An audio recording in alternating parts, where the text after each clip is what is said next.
জুলাই আন্দোলন দমনে মরণাস্ত্র ব্যবহারের এবং হেলিকপ্টার থেকে গুলির সিদ্ধান্ত হয় রাজনৈতিকভাবে। শেখ হাসিনার নির্দেশনার কথা পুলিশকে জানান তৎকালীন স্বরাষ্ট্রমন্ত্রী আসাদুজ্জামান খান কামাল। আদালতে দেয়া জবানবন্দিতে এসব কথাই বলেছেন সাবেক আইজিপি চৌধুরী আব্দুল্লাহ আল মামুন। এছাড়া মরণাস্ত্র ব্যবহারে অতি উৎসাহী ছিলেন সাবেক ডিএমপি কমিশনার হাবিবুর রহমান এবং গোয়েন্দা প্রধান হারুন। ৫ আগস্ট আওয়ামী লীগ সরকার পতনের পর ২৩ সেপ্টেম্বর গ্রেপ্তার হন তৎকালীন পুলিশ মহাপরিদর্শক চৌধুরী আব্দুল্লাহ আল মামুন। আন্তর্জাতিক অপরাধ ট্রাইব্যুনালের এক মামলায় ২৪ মার্চ ঢাকার মুখ্য মহানগর হাকিম আদালতে জবানবন্দি দেন তিনি।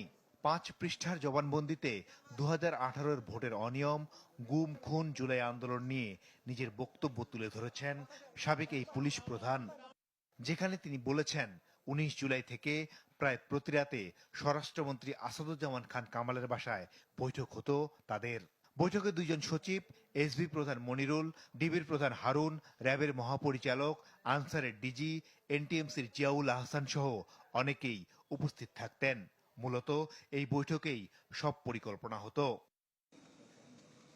আদালতে দেয়া জবানবন্দিতে সাবেক এই আইজিপি আরও বলেন, কোর কমিটির এক বৈঠকে ৬ সমন্বয়ককে আটকের সিদ্ধান্ত হয়, যেখানে পরিকল্পনা করা হয় ভয়ভীতি ও মানসিক নির্যাতন করে কর্মসূচি প্রত্যাহারে গণমাধ্যমে বিবৃতি দেওয়ার ব্যবস্থা করা হবে।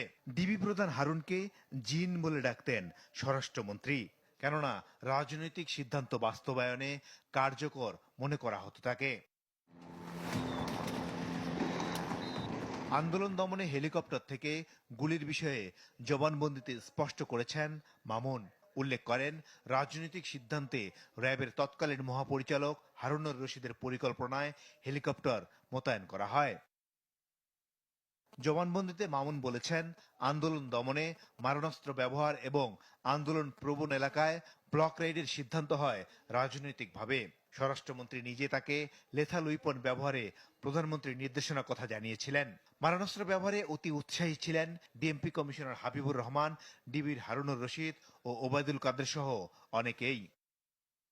সরকার পতনের দিন কি করেছিলেন মামুন, সেটিও জবানবন্দিতে জানিয়েছেন তিনি।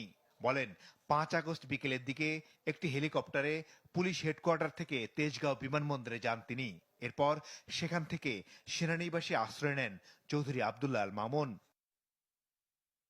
জবানবন্দির শেষাংশে গুলি করে হত্যা, আহতদের ঘটনায় সে সময় পুলিশ প্রধান হিসেবে অনুতপ্ত ও ক্ষমা চান চৌধুরী আব্দুল্লাহ আল মামুন।